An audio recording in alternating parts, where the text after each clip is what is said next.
अच्छा बेटा, तो हमने 3 लॉज पढ़ लिए इस चैप्टर के। आज चौथा और आखिरी लॉ देखते हैं, law of reciprocal proportion.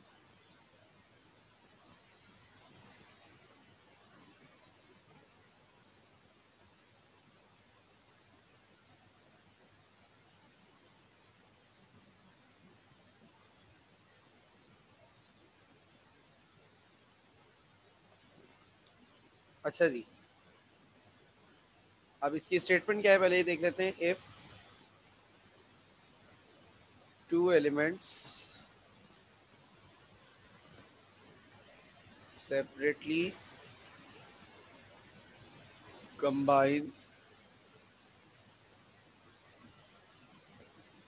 with a fixed mass of third element,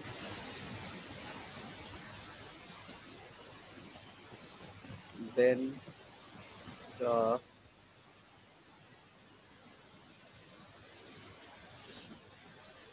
proportion in which they combine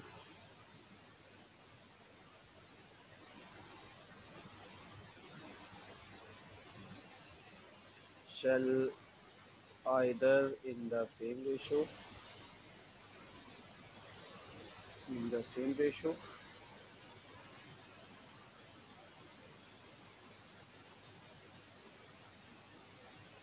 or simple multiple of it। बेटा 1792 और 1794 में ये लॉ जर्मियस रेचर नाम के साइंटिस्ट ने दिया था। और ये लॉ क्या है, अब इसकी एक्सप्लेनेशन दे रहा हूँ। थोड़ा सा मुश्किल है ये समझने के एतबार से बाकी 3 लॉस के मुकाबले में, लेकिन कोशिश करेंगे आपको समझा दें। देखिए, मिसाल के तौर पर मेरे पास एक रिएक्शन है, कार्बन और ऑक्सीजन को अगर मैं मिलाता हूँ तो कार्बन डाइऑक्साइड बनता है, ठीक है। इसी तरीके से यही काम मैं कार्बन डाइऑक्साइड को बना रहा हूँ। कार्बन और ऑक्सीजन को डायरेक्ट मिला के मैं कार्बन डाइऑक्साइड बना सकता हूँ, लेकिन मैं ये नहीं कर रहा। मैं क्या कर रहा हूँ, मैं उल्टा काम कर रहा हूँ। मैं पहले, अब मैं मल्टीपल स्टेप्स में ही काम करूंगा। मैं पहले कार्बन को हाइड्रोजन के साथ मिलाकर एक अलग कंपाउंड बनाऊंगा जिसका नाम है मीथेन। फिर ऑक्सीजन को हाइड्रोजन के साथ मिलाकर एक अलग कंपाउंड बनाऊंगा जिसका नाम है वाटर। फिर ये जो दोनों कंपाउंड बने ना, मीथेन और वाटर, इन दोनों को मिलाकर मैं कार्बन डाइऑक्साइड बनाऊंगा। मैं ये काम कर रहा हूं। बात समझ में आई हबीबा? जी सर। अच्छा, अब मैं फिर रिपीट कर रहा हूं एक मरतबा, ताकि मतलब और क्लेरिफाई हो जाए। देखो, मेन मकसद क्या है, कार्बन डाइऑक्साइड बनाना। अब कार्बन डाइऑक्साइड बनाने के लिए एक तरीका तो ये कि मैं सीधे सीधे कार्बन और ऑक्सीजन को मिलाऊं और कार्बन डाइऑक्साइड बना दूं, लेकिन मैं सीधे तरीके पे नहीं जा रहा, बल्कि मैं एक लंबा रूट ले रहा हूं। क्या कर रहा हूं, मैं पहले कार्बन को एक अलग एलिमेंट हाइड्रोजन से मिलाकर मीथेन बना रहा हूं। फिर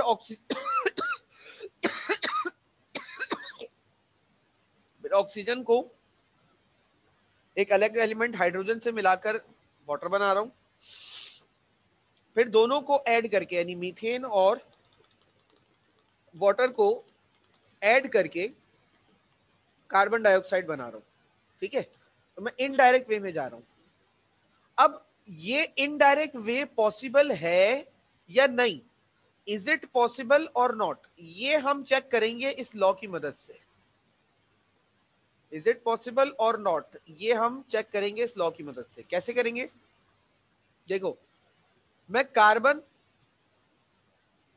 और ऑक्सीजन को मिलाकर कार्बन डाइऑक्साइड बनाऊंगा, लेकिन ये तो सीधा सीधा तरीका है। मैं तो रैंडम वे पे जा रहा हूं ना। तो अब मैं क्या कर रहा हूं, मैं कार्बन को एक अलग एलिमेंट हाइड्रोजन से और ऑक्सीजन को उसी एलिमेंट से मिला रहा हूं अलग अलग। इन दोनों को अलग अलग मिला रहा हूं, एक साथ नहीं, ठीक है ना। अब क्या होगा, जब कार्बन हाइड्रोजन से मिलता है तो एक कंपाउंड बनता है CH4 मीथेन।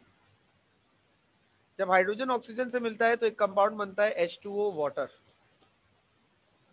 ठीक है, अच्छा अब क्या करना है, अब हमें इन सबके रेशियोज को कंपेयर करना है। अगर रेशियोज कंपेयर होने पर आंसर वही आ जाता है जो इस कार्बन डाइऑक्साइड का है, तो इसका मतलब ये पॉसिबल है, और अगर आंसर वो नहीं आता तो इसका मतलब ये पॉसिबल नहीं है। कार्बन का मास क्या होता है? कार्बन का मास होता है 12, रेशियो ऑक्सीजन का मास, ऑक्सीजन के एक एटम का मास 16 होता है, यहाँ 2 है तो कितना हो जाएगा 32। इसको सिंप्लीफाई कर लें, 4 3 जा 12, 4 8 जा 32, यानी कि कार्बन डाइऑक्साइड का रेशियो क्या आ रहा है 3:8। अब ये जो मीथेन और वाटर है, इन दोनों का भी कंबाइंड रेशियो 3:8 आना चाहिए। अगर 3:8 आता है तो ये पॉसिबल है, वरना पॉसिबल नहीं है। अब चेक करते हैं पॉसिबल है कि नहीं। कार्बन के एक एटम का मास 12, हाइड्रोजन के 4 एटम्स का मास 4, इसी तरीके से इधर हाइड्रोजन के 2 एटम्स का मास 2 और ऑक्सीजन के एक एटम का मास 16। सिंप्लीफाई करते हैं, 4 1 जा 4, 4 3 जा 12, 2 1 जा 2, 2 8 जा 16। अब इन दोनों के रेशियोज आ गए। अब क्या करेंगे, अब नेक्स्ट स्टेप में हम यहीं पर ही कर लेते हैं। नेक्स्ट स्टेप में हम कंपेयर करेंगे रेशियोज को, कंपेयरिंग रेशियोज को कंपेयर करते हैं। तो एक रेशियो इसका है 3:1। अच्छा, कंपेयर रेशियो में कंपैरिजन का जो सिंबल होता है वो ये 4 डॉट्स होते हैं, और 1:8। ठीक है, अब रेशियो आप लोगों ने वैसे जूनियर क्लास की मैथमेटिक्स में पढ़ा होगा थोड़ा बहुत, पता नहीं आप लोगों को पता है कि नहीं, लेकिन मैं फिर भी आप लोगों को बताता चलूं कि कभी अगर ऐसा होता है कि दो रेशियोज को कंपेयर करते, रेशियो की प्रॉपर्टी अप्लाई कर रहे हैं, कभी अगर ऐसा हो कि हम दो रेशियोज को कंपेयर कर रहे हैं और उन दो रेशियोज में से दोनों रेशियोज का एक एक मेंबर सेम है, जैसे यहाँ देख रही हो, इस रेशियो का जो का एक मेंबर 1 है और इस रेशियो का भी एक मेंबर 1 है, तो दोनों रेशियोज का एक एक मेंबर सेम है, तो फाइनल आंसर रेशियो का पता है क्या होता है? जो बाकी दो मेंबर होते हैं ना, वो होता है। कंपेयर होने पे वही रेशियो आया जो कार्बन डाइऑक्साइड का है। सो इनडायरेक्ट रिएक्शन इज पॉसिबल। ये लॉ ये बताता है हमें कि ये इनडायरेक्ट रिएक्शन पॉसिबल है या नहीं।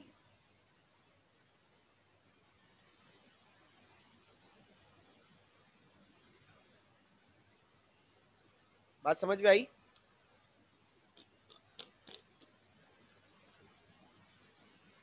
जी सर।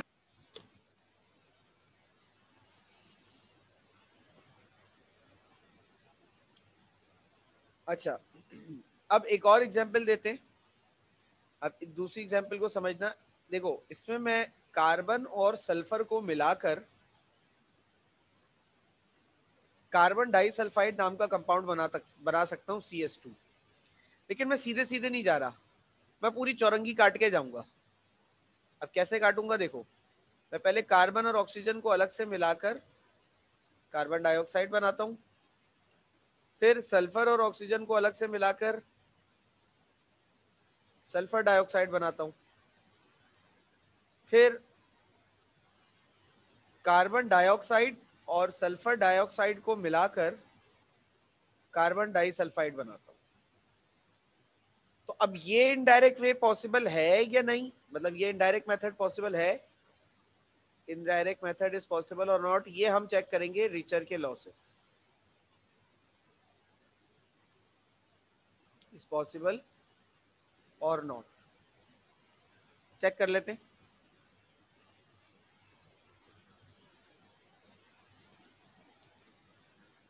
हम सीधे सीधे कार्बन और सल्फर को मिलाकर CH2 बना सकते हैं, लेकिन हम सीधे सीधे नहीं बना रहे, बल्कि हम तो इनडायरेक्ट मेथड पे जा रहे हैं। हम कार्बन को अलग ऑक्सीजन से मिलाते हैं और फिर इसको अलग सल्फर से मिलाते हैं, तो ये हो जाएगा कार्बन डाइऑक्साइड और ये हो जाएगा सल्फर डाइऑक्साइड। ठीक है, कार्बन ऑक्सीजन को मिलाकर कार्बन डाइऑक्साइड बनता है, सल्फर और ऑक्सीजन को मिलाकर सल्फर डाइऑक्साइड बनता है। अच्छा, किसी के जहन में एक सवाल आ सकता है कि सर आप यहाँ कार्बन डाइऑक्साइड ही क्यों ले रहे हैं और यहाँ पर आपने वाटर ही क्यों लिया, जबकि हमने कल जो लॉ पढ़ा था उसमें हमने देखा था कि कार्बन ऑक्सीजन मिलके कार्बन मोनोऑक्साइड भी बना सकते हैं, हाइड्रोजन और ऑक्सीजन मिलके हाइड्रोजन पर ऑक्साइड भी बना सकते हैं। तो आप तो सिर्फ एक ही बात कर रहे हैं, क्यों? देखो बेटा, बना सकते हैं, बिल्कुल बनाते हैं। और ये लॉ अगर आप कार्बन डाइऑक्साइड की जगह कार्बन मोनोऑक्साइड लोगे तब भी वेरीफाई हो जाएगा, और यहाँ पर वाटर की जगह हाइड्रोजन परऑक्साइड लोगे तब भी वेरीफाई होगा। ये लॉ ऐसा नहीं कि फेल हो जाएगा। आप लोग ज्यादातर हम आहंग होते हैं वाटर से और कार्बन डाइऑक्साइड से, तो इस वजह से हमने कार्बन डाइऑक्साइड या वाटर लिया है, वरना आपको जो बेहतर लग रहा है आप वो ले सकते हैं, लॉ फेल नहीं होगा। सही है। अब इनके रेशोज कैलकुलेट करते हैं। बेटा यहां तक मेरी सारी बात समझ में आई है? कोई सवाल तो नहीं है अभी तक? No sir. ठीक है। अच्छा, कार्बन का मास होता है 12, दो सल्फर एटम्स का मास होता है 64, एक का होता है 32, दो का हो जाता है 64। सिंप्लीफाई करते हैं, 4 3 जा 12 और 4 16 जा 64। अब कार्बन डाइऑक्साइड के रेशियो निकाल लेते हैं। कार्बन के एक एटम का मास 12, ऑक्सीजन के दो एटम का मास 32। मैंने बहुत ज्यादा दूर बना दिया।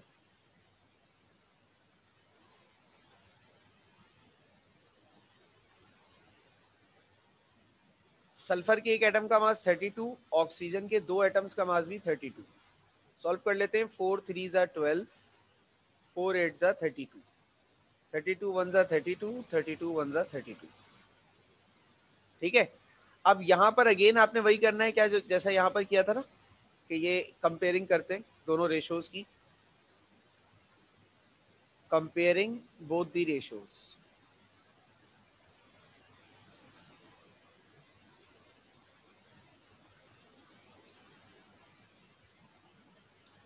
अब एक रेशियो है बेटा 3:8, दूसरा रेशियो है 1:1। अच्छा, यहां पर हमने रेशियो की प्रॉपर्टी अप्लाई की थी कि दो रेशियोज अगर कंपेयर हो रहे हैं और उन दोनों का एक एक मेंबर, ठीक है, एक एक मेंबर सेम है, तो जो बाकी दो मेंबर्स होंगे वो फाइनल आंसर होगा। अब यहां पर रेशियो की दूसरी प्रॉपर्टी अप्लाई होगी। अगर दो रेशियोज कंपेयर हो रहे हैं तो, और दोनों रेशियोज में से एक रेशियो पूरा का पूरा 1 हो, एक रेशियो पूरा का पूरा 1 हो, जैसे यहां पर देख रहे हो इस वाले रेशियो के दोनों मेंबर्स 1 हैं, तो जो फाइनल आंसर होता है वो दूसरा वाला रेशियो होता है, यानी कि क्या होगा आंसर 3:8। अब आप बोलोगे सर ये तो रेशियो तो बराबर आया नहीं कार्बन डाइसल्फाइड और इसका, तो इसका मतलब ये पॉसिबल नहीं है, तो आपका जवाब गलत है। इट इज पॉसिबल, ये भी पॉसिबल है। क्यों सर? इक्वल तो आया नहीं, पिछले केस में तो आ गया था इक्वल, इसमें तो इक्वल नहीं आया। बेटा रिचर ने ये थोड़ी कहा है कि हमेशा इक्वल आएगा। रिचर ने कहा था, देखो, if two elements separately combine with a fixed mass of third element, then the proportion in which they combine shall either in the same ratio, या तो सेम होगा या फिर मल्टीपल होगा। यहां पर आया सेम रेशियो 3:8 इसका, 3:8 इसका। यहां पर आ रहा है मल्टीपल 3:8 और 3:16। देखो, अगर मैं आपसे कहूं 3:16 और 3:8 ये दो रेशियोज हैं, तो 3 तो चलो कांस्टेंट है, ये तो कांस्टेंट है, इसका कोई मसला नहीं है। 16 और 8 का यहां पर देखो, ये आपके पास क्या आ रहा है, कि मल्टीपल आ रहा है। 8 1 जा 8, 8 2 जा 16। समझ गए? तो इसको कह रहे हैं मल्टीपल, यानी उसी टेबल का मल्टीपल बनेगा, कुछ और नहीं बन सकता। तो अगर उस टेबल का मल्टीपल भी बन रहा है तो कोई इशू वाली बात नहीं है, ये पॉसिबल है। और अगर उस टेबल का भी मल्टीपल नहीं बन रहा और इक्वल भी नहीं आ रहा, तो इसका मतलब ये पॉसिबल नहीं है। बात समझ में आ गई? जी सर। ठीक है बेटा, वेरी गुड। तो इसी के साथ हमारे चारों लॉज जो है वो इस चैप्टर के खत्म हो जाते हैं। और अब हमारा जो नेक्स्ट टॉपिक होगा वो बैलेंसिंग इक्वेशन का होगा। और बैलेंसिंग इक्वेशन का जो टॉपिक है बेटा, वो मिस मत कीजिएगा चाहे कुछ भी हो जाए, क्योंकि पेपर पैटर्न में भी जो नया मॉडल पेपर आया है उसमें भी शामिल है बैलेंसिंग ऑफ केमिकल इक्वेशन, और थोड़ा मुश्किल टॉपिक भी है। तो कल की क्लास में मैं बैलेंसिंग इक्वेशन करा के पूरा चैप्टर 2 कंप्लीट कर दूंगा, और फिर नेक्स्ट वीक से इंशाल्लाह हम चैप्टर 3 स्टार्ट कर लेंगे। तो लिहाजा ज़रा चाको चौबंद रहिएगा इस मामले में और मिस मत कीजिएगा कोई क्लास, ठीक है? क्लियर है? जी सर। कोई सवाल, कोई कंफ्यूजन अभी तक? No sir. ठीक है, फिर बाकी बात इंशाल्लाह आपसे नेक्स्ट क्लास में करते हैं। तब तक के लिए अल्लाह हाफ़िज़।